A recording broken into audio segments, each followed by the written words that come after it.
You've heard the infamous quote that one death is a tragedy, a million is a statistic. We've examined these events from a big picture perspective, but now let's move away from the statistics and look at the personal tragedy.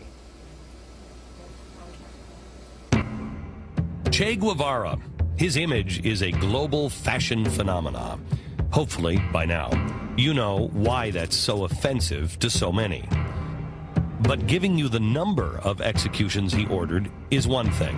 Seeing the effect is another. They portray him in the movies as a hero and as a humanitarian. He was a cold killer. This is Barbara Rangel's grandfather, Colonel Cornelio Rojas. He was a freedom fighter way before Batista came into power. He was descendant of patriots. His father was a general, and his grandfather was also a general brigadier that fought for the Cuba's War of Independence against Spain. One day, her grandfather was just gone. When Fidel Castro and Che Guevara arrived in Havana, it was January '59, and that's precisely when my grandfather disappeared. My family had no idea where he was. All of a sudden, my family was in the living room watching television, and they see my grandfather walking. They were extremely happy to see him, and then they realized that he was walking towards the wall. He started screaming, and my grandmother collapsed. They realized that he's going to be executed. When they asked him if he wanted to be blindfolded, and he said no, and he said, there you have the revolution, take care of it. He asked if he could give the firing orders, and he says, aim, fire. He died like a hero.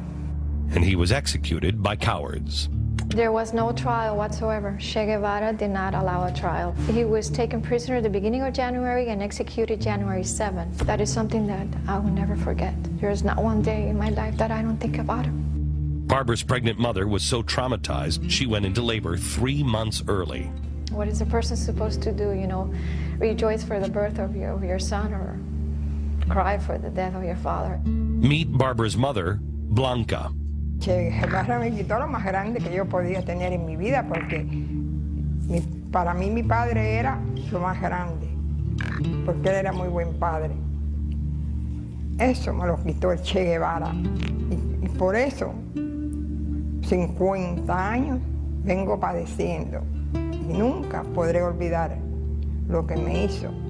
For those who lived with the real Che, it is impossible to understand, in America of all places, how anyone would want him on a t-shirt. Please do a lot of research before you make a fool of yourself wearing a t-shirt of a cold killing machine. Throughout the interview with Barbara and Blanca, they were incredibly strong. But you can see how deeply these events have shaken them, even to this day. Yo no he podido ser la misma mujer que fui antes, porque yo...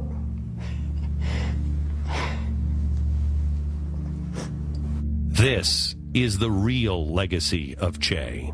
It's murder, destruction, and broken families. So what can we do to correct the lies? Maybe it's time to make the truth a bit more fashionable. Maybe it's time to remember what these governments were really responsible for.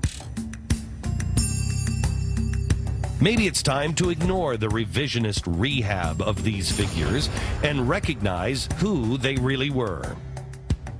Maybe telling the truth about socialism and communism now can help us avoid all of these things again. Just maybe, speaking up and bluntly telling the truth can stop the next generation from looking at things the same way.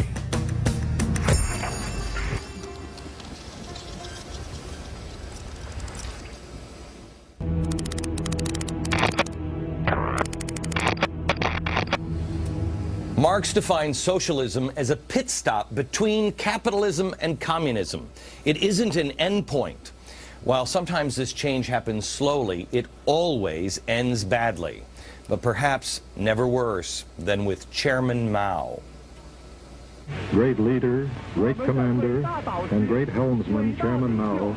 Of all the horror that communism has brought to the world, perhaps the worst was brought to us by Mao Zedong. When I was in China, we were all told Mao was like our God.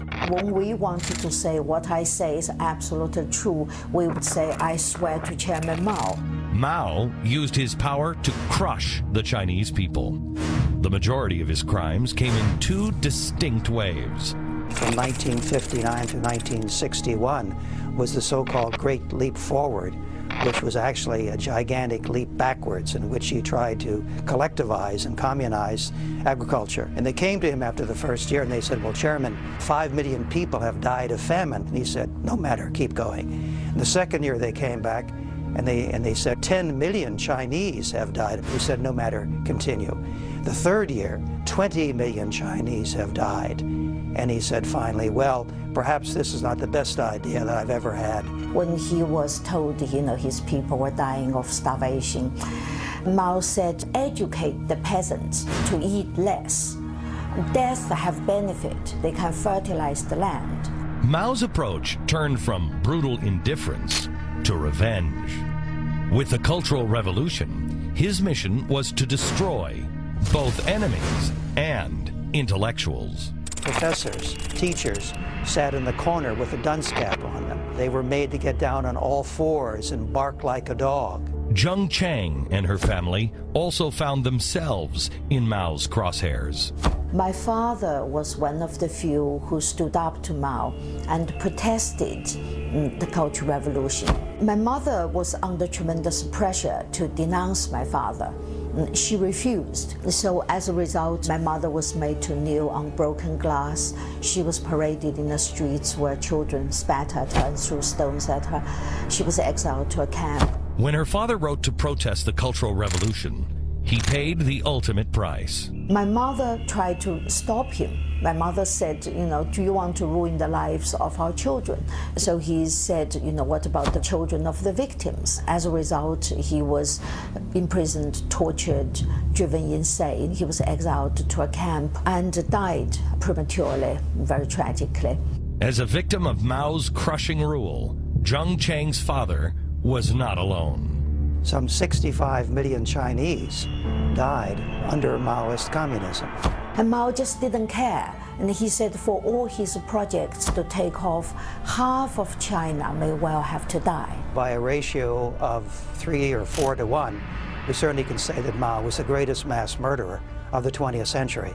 Two of my favorite political philosophers, Mao Zedong and Mother Teresa.